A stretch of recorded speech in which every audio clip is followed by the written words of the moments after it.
उंगली भर भी ऐसे मुट्ठी भर भी मर्द रहे तो पूरे सिस्टम को हिला देते हैं, ख्याल में। तो इतना सोचने की जरूरत नहीं।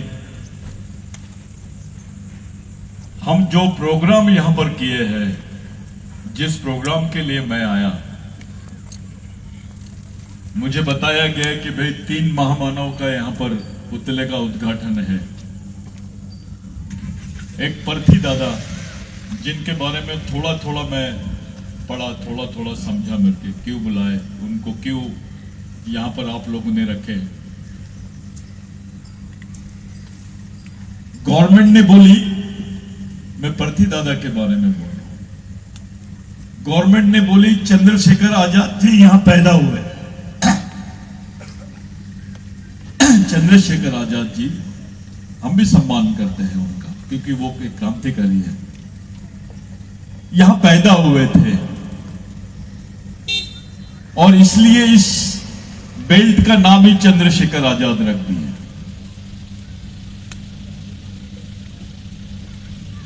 उनका गैजेट मिल गया गवर्नमेंट को, उनका गैजेट में नाम मिल गया गवर्नमेंट को। पर्थी दादा का नाम क्यों नहीं मिला?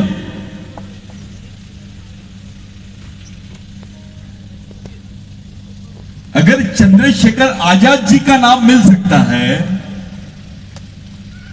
तो पर्थी दादा का नाम क्यों नहीं मिला? ये कुछ समझ के बाहर है, हजम नहीं हुआ ये। मैं क्रांतिकारी चंद्रशेखर आजाद का विरोध नहीं कर रहा हूं। मैं उन लोगों से पूछ रहा हूं जो बड़े जोर शोर से चंद्रशेखर आजाद जी को यहां पर स्थापित किए, उन्हीं से पूछ रहा हूं, पर्थी दादा की कहीं याद नहीं आई क्या आपको? कभी सोचा भी नहीं कि ये कौन है पर्थी दादा? अलीराजपुर में जब जंगल सत्याग्रह हुआ था, तब 742 आदिवासियों को मार दिया गया था।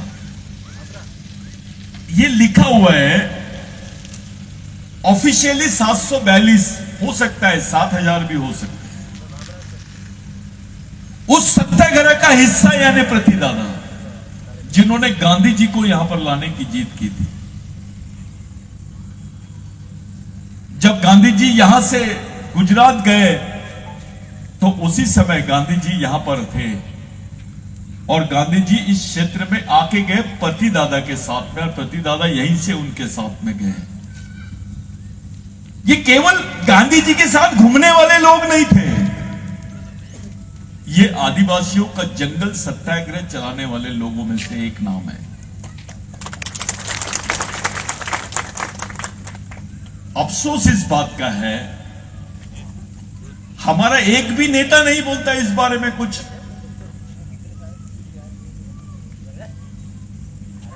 आपको अपने क्रांतिकारियों की याद क्यों नहीं आती है?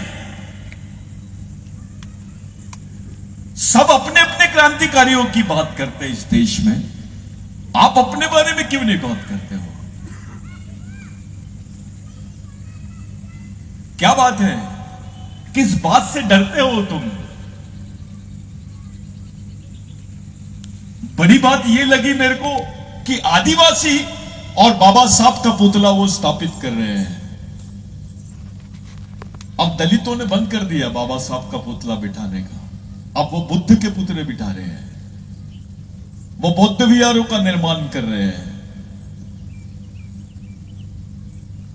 लेकिन आदिवासी के लिए बुद्ध से ज्यादा महत्वपूर्ण आदमी डॉक्टर बाबा साहब अम्बेडकर है। और इस देश के लिए भी एक आदिवासी आदमी रिक्शा चलाने वाला, और पीछे में एक अम्बेडकरी समाज का आदमी बैठा है सवारी में, रिक्शे के ऊपर में। दोनों चल रहे हैं। चलते चलते वो अम्बेडकरी आदमी ने वो आदिवासी आदमी से पूछा, रिक्शा चलाने वाले से, अरे यार तुम देखते हो ये बुद्ध की मूर्ति है? बोले हाँ।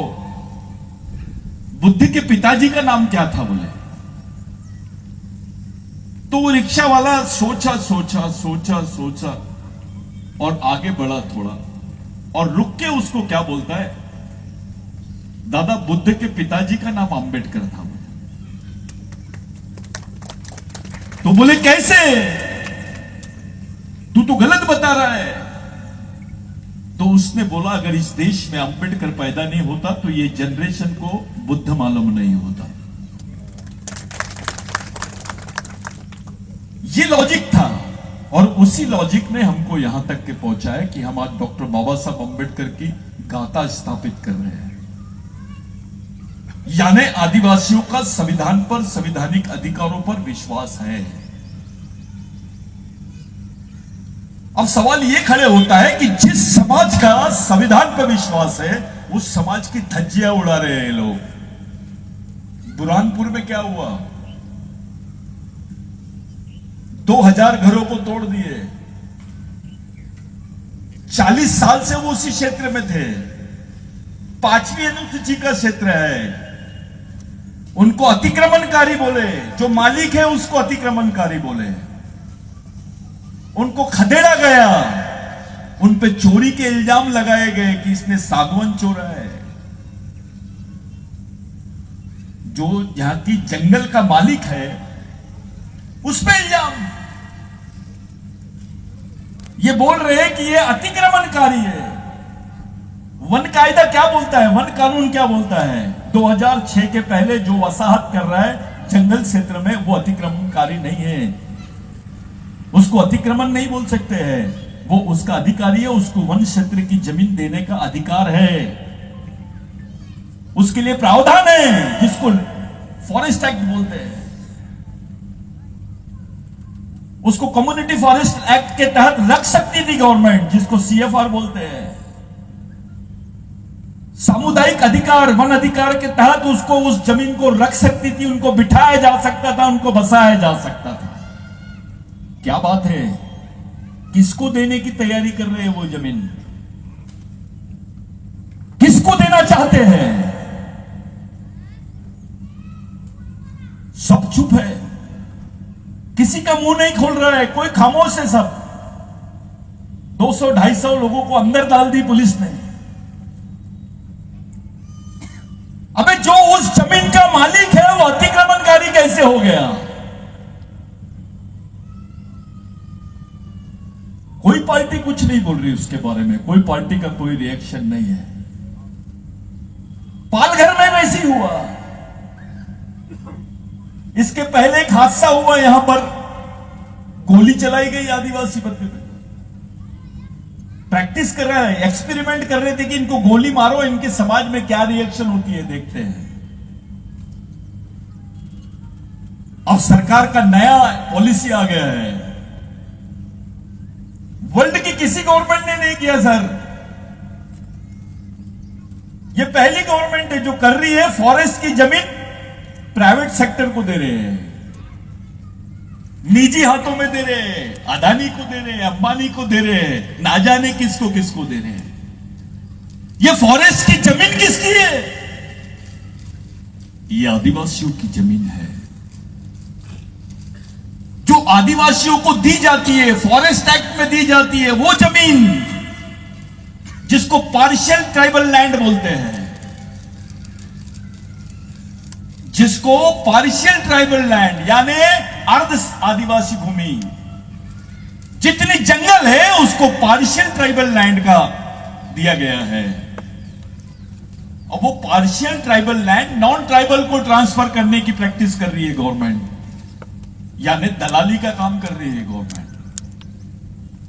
इतनी बड़ी संख्या में मध्य प्रदेश के जंगलों को निजी हाथों में जब दे देंगे, आदिवासियों की संभावनाएं खत्म हो जाएंगी कि भविष्य में उसको कोई जमीन मिलेगी। कोई बोल रहा है इसके ऊपर कुछ? किसी पार्टी के रिएक्शन आई क्या? तुम बोल रहे हो क्या? तुम्हारे लोग बोल रहे हैं क्या? यह बड़ा प्रश्न है। प्रमोशन का झुंझुना थमा दिया, हमारे ऑफिसर काम से लग गए। अब तुम्हारी पूरी कौम को खत्म करने का षड्यंत्र है, तब भी कुछ नहीं बोल रहे हो। कब बोलोगे? जब खत्म हो जाओगे तब बोलोगे।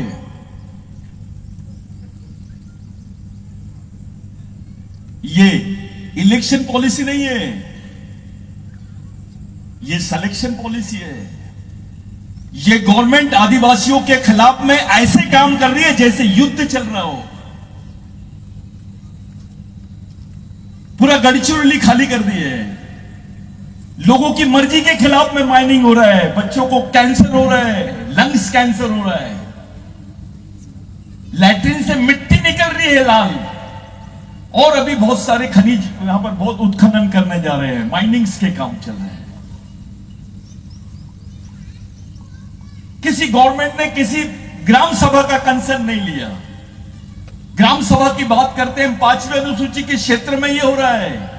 भारत के जितने 5वीं अनुसूची के क्षेत्र है वहां पर यही प्रैक्टिस चालू है। हम तय तो कर ले कि किसके साथ जा रहे हैं, तो कौन से मुद्दे पे जाएंगे। व्यक्तिगत मुद्दों पे जाओगे क्या? सामाजिक मुद्दों पे बात तो करो कि कौन से मुद्दे पे हम इनसे एग्रीमेंट कर लें, कौन से मुद्दे पर हम इनका साथ देना चाहिए और वो हमारा साथ कौन से मुद्दे पे देंगे। ये तय करने की आज नौबत आ गई है, क्योंकि समाज खतरे में है, आदमी नहीं। कोई नेता खतरे में नहीं है, समाज खतरे में है। तो आपके निर्णय भी सामाजिक होने चाहिए और सामाजिक निर्णय लेने के लिए प्रक्रिया सामाजिक होनी चाहिए। हमारे पास वो आंदोलन नहीं है। हम लोग सीरियस नहीं है उसके बारे में, गंभीर नहीं है। ऐसा लगता है कि गवर्नमेंट आरएसएस चला रही है, जिसका प्रोग्राम है हिंदू राष्ट्र का। हिंदू राष्ट्र का दूसरा मतलब होता है आदिवासी मुक्त भारत, बगैर आदिवासियों के भारत। जिस देश की जल जमीन जंगल का मालिक आदिवासी है, वो देश दूसरा धार्मिक देश कैसे हो सकता है? जिस देश का संविधान प्रियम्बल बोलता है कि यह धर्मनिरपेक्ष देश है, वो धार्मिक देश कैसे हो सकता है? जिस देश में संस्कृति को मानने वाली कौम जिंदा है, वो देश धार्मिक देश कैसे हो सकता है? ये षड्यंत्र। दूसरी तरफ यह कि भारत में आदिवासी नहीं रहते हैं, सरेआम बोला जा रहा है भारत में आदिवासी नहीं रहते हैं। उसका दूसरा मतलब है आदिवासी भारत के नागरिक नहीं है। यह कोई विधानसभा में पारित होने वाला प्रश्न नहीं है, यह एक पॉलिसी है। तुम्हारे वजूद को ही खत्म करने का पॉलिसी है ये। तुम्हारी आदिवासियत को खत्म करने का पॉलिसी है। तुम जिंदा इसलिए हो क्योंकि आदिवासी हो, तुम्हारे को नौकरी इसलिए क्योंकि तुम आदिवासी हो, विधायक इसलिए हो क्योंकि आदिवासी हो, तुम्हारे बदन पे कपड़े हैं इसलिए आदिवासी हो, तुम्हारे पास जमीन है करके आदिवासी हो। तुम्हारी आदिवासियत खत्म, तुम्हारा वजूद खत्म।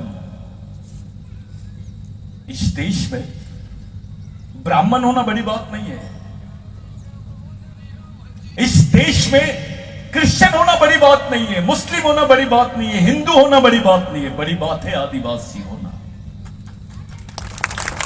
क्योंकि जिस दिन अपने आप को, जिस क्षण आप अपने आप को आदिवासी बोलते हो, आपकी मालकियत का जो भाव है आपके मन में आ जाता है। आप बिगर स्वाभिमान के कैसे जी सकते हो यार? बिगर पहचान के कैसे जी सकते हो आप? ये तो ऐसा हो गया है कि आपको बोला जा रहा है अनुसूचित जनजाति का आदमी है। अबे है कौन? तुम्हारी मालिकियत खत्म करने का काम चल रहा है। एक तरफ आप लोग 5वीं अनुसूची का आंदोलन चलाते हैं, दूसरी तरफ सरकार 5वीं अनुसूची को खत्म करने का आंदोलन चलाती है। एक तरफ आप लोग अपनी आदिवासियत का आंदोलन खत्म चलाना चाहते हैं, दूसरी तरफ सरकार आदिवासियों को ही खत्म करने का षड्यंत्र चल रही है। किसी पार्टी के पास सलूशन नहीं है इसका। इसका हल जो है वो राजनीतिक तरीके से निकलने वाला नहीं है, ये हल सामाजिक तरीके से निकलने वाला है, क्योंकि ये सामाजिक प्रश्न है। आप कौन सी पार्टी में हो ये महत्व की बात नहीं है, आप कौन से संगठन में हो ये महत्व की बात नहीं है, आपकी सोच क्या है ये महत्व की बात है। आपकी नीयत है क्या अपने समाज के लिए कुछ करने की?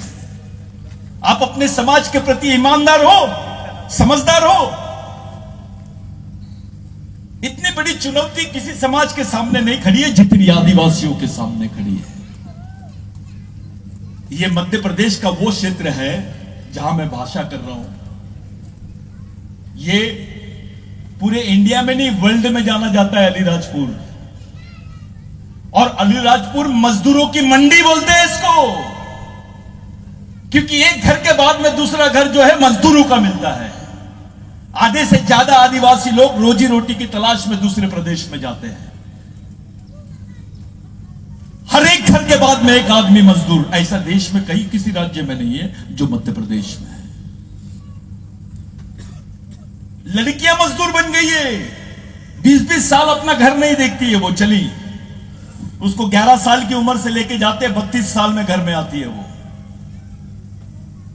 बंधुआ मजदूर होता है, उस तरीके की हालत है आदिवासियों की। ये उस प्रदेश में हम लोग बात कर रहे हैं। हमारी जनरेशन को मालूम भी नहीं कि सोचा कैसे जाता है। सोच क्या होती है? बिगर सोच के आप लड़ भी नहीं सकते हो, बढ़ भी नहीं सकते और जी भी नहीं सकते हो। अब मैं टंटे भील के बारे में बात करना चाहता हूं। आपसे पूछना चाहता हूं कि टंटे भील जो अपने समाज को, अपने लोगों को जब उनको पूछा गया, भाई आपको तो फांसी हो रही है, आप किसको देखना चाहते हो? आपके परिवार के लोगों को देखना चाहते हो क्या? आपकी बहन को देखना चाहते हो क्या? अपने रिश्तेदार को देखना चाहते हो क्या? तो टंटे भील ने बोला, मैं जिसके लिए जिया, मेरा समाज वो मेरे लिए भगवान है, मैं उनको एक बार देखना चाहता हूं। तो ये कौन सी सोच होगी? ये कौन सी सोच होगी जो तुम्हारे लिए हंसते हंसते फांसी के तख्ते पे चढ़ गया? ये बिगर सोच के चढ़ा क्या? जाओ अपने भाई को बोलो कि मेरे बदले फांसी पे चढ़ जाओ। अपने बेटे को बोलो अपने मेरे बदले फांसी में चढ़ जाओ। अपनी बहन को बोलो मेरे बदले फांसी में चढ़ जाओ। चढ़ता है क्या? ये वो नाम है जिसके भरोसे मध्य प्रदेश है, जिसके भरोसे महाराष्ट्र है, जिसके भरोसे गुजरात है, जिसके भरोसे राजस्थान है। इस देश में एक ऐसा नाम है, उसको टंटे भील का सरनेम नहीं मालूम किसी को, उसके आगे लगा दिए गए टंटे भील। यह पूरे समाज का प्रतिनिधित्व करने वाला शब्द आ गया है इसमें। यही टंटे भील का आंदोलन है जिसने होलकर अंपायर से भी लड़ा, अंग्रेजों से भी लड़ा, यहां के जमींदारों से, साहूकारों से, उनसे भी लड़ाई की। और उसी का नतीजा है तुम्हारे पास 4 एकड़, 10 एकड़, 20 एकड़ जमीन है। नहीं तो टंटे भील के इतिहास के पहले से छोड़ो और ढूंढो अपना इतिहास कि तुम्हारे पिताजी के पास कहां से जमीन आई। अगर आप बता दोगे कि ये मेरे वंश की जमीन है तो मैं यहां से नंगा चले जाऊंगा। ये प्रूफ होती है कि उसी आंदोलन की वजह से तुम्हारे हिस्से में जमीन आई। नहीं तो तुम्हारी जमीन तो छीन ली गई थी, फिर वो आदिवासी रहे या गैर आदिवासी रहे। इस क्षेत्र के हर आदमी के ऊपर टंटे भील का कर्ज है। उस टंटे भील को अपने ही समाज के कुछ टेढ़े शाइने गद्दार लोग उस टंटे भील को क्या बोलते हैं? डकैत था। अबे तेरे बाप को मालूम है कि जो तेरे को जिंदा रखा जिस नाम ने, उसको डकैत बोलता है तू? पहले घर जा और पूछ कौन से भगवान ने तेरे को जमीन दिया। उस भगवान का नाम बताओ जिस भगवान ने आदिवासियों को जमीन दिया होगा। ये वो भगवान है जिसने तुमको जमीन दिया, किसी राजा ने नहीं दिया, किसी दूसरे आमा मामा ने नहीं दिया, ओरिजिनल मामा ने दिया। बाकी मामा तो जमीन ले रहे हैं तुम्हारी, ये तो जमीन देने वाला मामा है रे बाबा। इसकी प्रतिमा से समाज को क्यों नहीं चली? अलीराजपुर में टंटे भील के मरने के कितने दिन बाद उसका पुतला बैठ रहा है। इससे ज्यादा हमारे लिए शर्मनाक बात क्या हो सकती है? क्या बात था? समाज क्यों भूल गया था टंटे भील को? क्यों भूल गया था? शाहरुख खान याद है, आमिर खान याद है, अमिताभ बच्चन भी याद है। अबे तेरे बाप का, तेरे बाप के बाप का बाप का बाप का बाप तुम्हारा भगवान, उसको कैसे भूल गए तुम? जिसकी बदौलत तुम्हारे बदन पे कपड़े हैं, जिसकी बदौलत तुमको पहचाना जाता है। इस देश का सबसे खतरनाक कानून जो विश्व के किसी देश में नहीं बना, ऐसा कानून आदिवासियों के खिलाफ में बना इस देश में, जिसको क्रिमिनल ट्राइबल बिल बोलते हैं। ये क्रिमिनल ट्राइबल बिल यानी जो क्रिमिनल ट्राइब है, अगर वो तुमको शहरी क्षेत्र में दिखता है, सिविलाइज एरिया में दिखता है, तो उसको मार दो। Go and shoot them, there will be no FIR against it. उसके खिलाफ में किसी भी टाइप का गुना नोंद नहीं होगा, नोट नहीं होगी, उसकी कोई खताई नहीं जाएगी। तुम आदिवासियों को मार सकते हो। इसको क्रिमिनल ट्राइबल बिल बोलते हैं। इसको गुनहगार जमात बोलते हैं कि जिसका बच्चा पैदा होता था पेट से तो गुनहगार कहलाता था, और किसी गुनहगार को नौकरियां नहीं थी। आज भी कोई किसी के ऊपर गुना अगर दाखिल है तो उसको सरकारी नौकरी नहीं मिलती है। आपकी तो पूरी कौम की कौम गुनाहगार थी, वो बारेला हो, दरबार हो, भील हो, बिलाला हो, पटलिया हो या खटलिया हो, कोरकू हो, गोंड हो, ये सब एक ही बीमारी से ग्रस्त थे। जब रेंगा कोरकू ने, जो टंट्या भील के सबसे वफादार साथी थे, वो रेंगा कोरकू ने भगवान टंट्या भील को बोला कि भगवान, हमारे लोगों को तो सरकारी नौकरी नहीं मिलेंगी तो अपन जिंदा कैसे रहेंगे? अपने को तो क्रिमिनल ट्राइबल बोलते हैं ये लोग, गुनहगार जमात बोलते हैं। तो ये टंट्या भील का कलेजा देखो। उन्होंने बोला जाओ ब्रिटिशों को बोल दो कि अगर टंट्या भील को पकड़ना है तो आदिवासियों को पुलिस में भर्ती करना पड़ेगा। क्या ताली बजा रहे हो यार? कैसे ताली बजा दी है तुमने, मेरी समझा ही नहीं। उसने बोला है कि टंट्या भील को अगर पकड़ना है तो आदिवासियों को पुलिस में भर्ती कर दो। यानी तुम्हारे लिए खुद को वो निछावर कर रही है और अब ताली बजा रहे हो। ये ताली बजाने का सब्जेक्ट नहीं है, ये सोचने का सब्जेक्ट है कि कितना बड़ा त्याग उन्होंने किया। ये गंभीर मामला है, हंसी में मत टालो, नहीं तो देश आपको रोने के लिए छोड़ देगा। तब जाके आदिवासियों को यहां की होलकर एम्पायर और बाकी जगह पे नौकरियां मिली। आज जो तुम ऑफिसर बन के फिरते हो ना, ये भगवान टंट्या भील की देन है। जो तुम टीचर हो, डॉक्टर हो, इंजीनियर हो, विधायक हो, आदिवासी कहलाते हो, ये भगवान टंट्या भील की देन है। नहीं तो हमको किसी भी जंगल में रखा गया होता। पहले किसी भी गांव में चोरी हुई, किसी भी गांव में झगड़ा हुआ तो सबसे पहले भीलों को पकड़ते थे, बिगर बोले उनको ले जाके पुलिस स्टेशन में ठूस देते थे। अकेले ये मध्य प्रदेश में, जिसको पहले सीपीएन बरार बोलते थे, मैंने क्रिमिनल स्टडी निकाला अंग्रेजों की रिपोर्ट में, 7.5 लाख लोगों को एफआईआर दर्ज किया गया था। 7.5 लाख। अरे इतने तो स्वतंत्र सेनानी और स्वतंत्रता के आंदोलन में भी लोगों पर इतने एफआईआर दर्ज नहीं हुए जितने 7 लाख लोगों पर एफआईआर दर्ज हुए। सोचो तुम्हारी हालत क्या थी, किस चक्रव्यूह में फंसते जा रहे हैं हम लोग। मैं बोला चिट्ठी तो नहीं लाया आप, बस 5 मिनट बोलूंगा और तो टंट्या भील का जो सब्जेक्ट है ये आदिवासियों का पार्ट नहीं है।